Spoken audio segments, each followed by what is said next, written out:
ఎందుకో దాన్ని కౌంటర్ చేయడంలో, కౌంటర్ ఇవ్వడంలో వెనకపడినామని అనుకోవాలి. నేను నెంబర్ ఆఫ్ ఇన్సిడెంట్స్ మీరు చూస్తే గన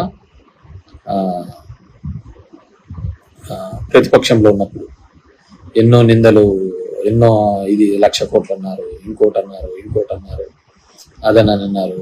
మళ్ళీ రూలింగ్ లో వచ్చినప్పుడు వివేకానంద అనే రెడ్డిని చంపించినాడు, బాబాయ్ని చంపించినాడు. కానీ దాని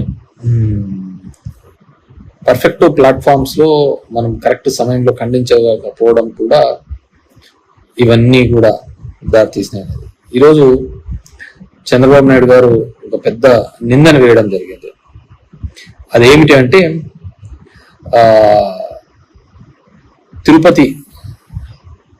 తిరుమల దేవస్థాన పరిధిలో ఉన్న వెంకటేశ్వర స్వామి కలియుగ వైకుంఠం వెంకటేశ్వర స్వామి సన్నిధిలో తయారవుతున్నట్టు ప్రసాదము మాంసపు కొవ్వు ఉత్పత్తుల నుంచి వచ్చిన నూనె ద్వారా దాంట్లో కలుపుతున్నారు అనేది ఆయన మోపిన అభియోగం.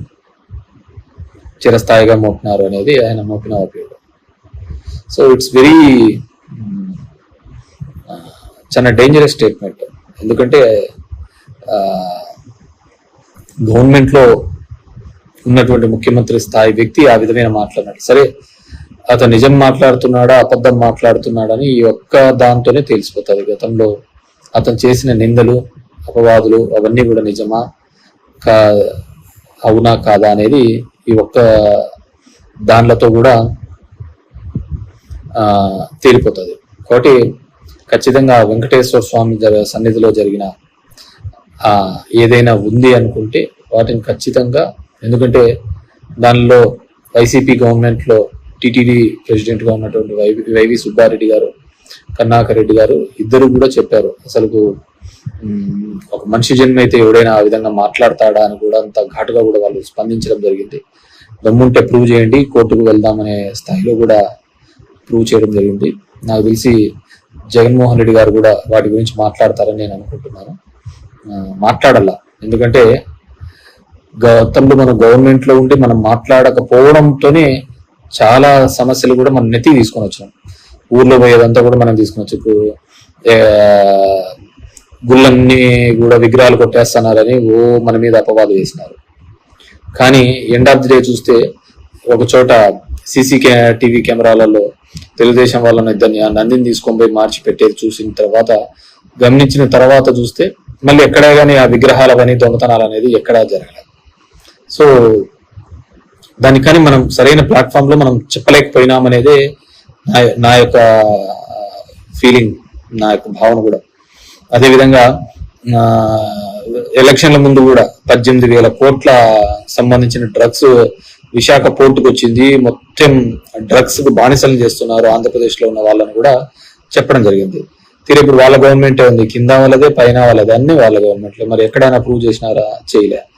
అవన్నీ కూడా కేవలం కట్టుకథలు, అన్ని అబద్ధాల మీదనే మొత్తం కూడా ప్రయాణం సాగించడం జరిగింది. సో డెఫినెట్ గా వాటిని ఖండించాల్సిన అవసరము, ఆవశ్యకత ఉంది. గతంలో కూడా ఇదే విధంగా జగన్మోహన్ రెడ్డి గారు గుళ్ళని పగలగొడుతున్నాడు అని చెప్పేసి మన లీడర్ మీద కూడా చేయడం జరిగింది. ఆయన మళ్ళీ క్రిస్టియానిటీ గురించి కూడా చంద్రబాబు నాయుడు మాట్లాడడం జరిగింది. సో ఇన్ని సందర్భాలు ఉన్నప్పుడు ఖచ్చితంగా చంద్రబాబు నాయుడు గారు ఈ మాటతో ఎప్పుడు అంటుంటాడు, వెంకటేశ్వర స్వామి నన్ను కాపాడినాడు అని చెప్పేసి అలిపిరి ఇన్సిడెంట్ తర్వాత.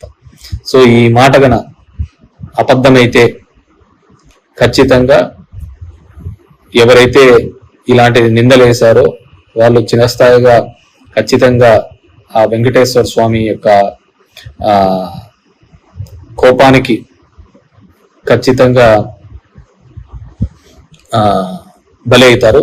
అదేవిధంగా అది నిజంగా ఏంటే గన యువతల వారు కూడా అదే విధంగా, ఎందుకంటే మనకందరికీ అది it's sentiment, Venkateswara Swamy sentiment. North Indians లో బాలాజీ అని పిలుస్తుంటారు. మనం అందరం కూడా వాటి గురించి మనం మాట్లాడుకుంటానే ఉంటాం అనమాట. సో డెఫినెట్ గా అది జగన్మోహన్ రెడ్డి గారి స్థాయి నుంచి కూడా ఖండిస్తారనుకుంటున్నాము.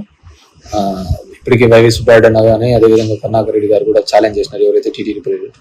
అండ్ దీనికి సంబంధించి టీటీడీ ఈఓ శ్యామరావు గారు కూడా ముందుకు వచ్చి చెప్తే ఇంకా బాగుంటుందని నేను అనుకుంటున్నాను. సో డెఫినెట్ గా వాళ్ళు ముందుకు వస్తారని చెప్పేసి నేను భావిస్తున్నాను. ఎందుకంటే బతుకంతా కూడా వైసీపీ పార్టీది, పాపం జగన్మోహన్ రెడ్డిది నిందలు భరించడమే సరిపోయింది తప్ప ఆ ఏ రోజు కూడా నాకు తెలిసిన జగన్మోహన్ రెడ్డి అయితే ఎటువంటి ఈ తప్పిదాలు, ఇంత ఘోరమైన తప్పిదాలు అయితే చేయలేదని నేను అనుకుంటున్నాను. సో అంత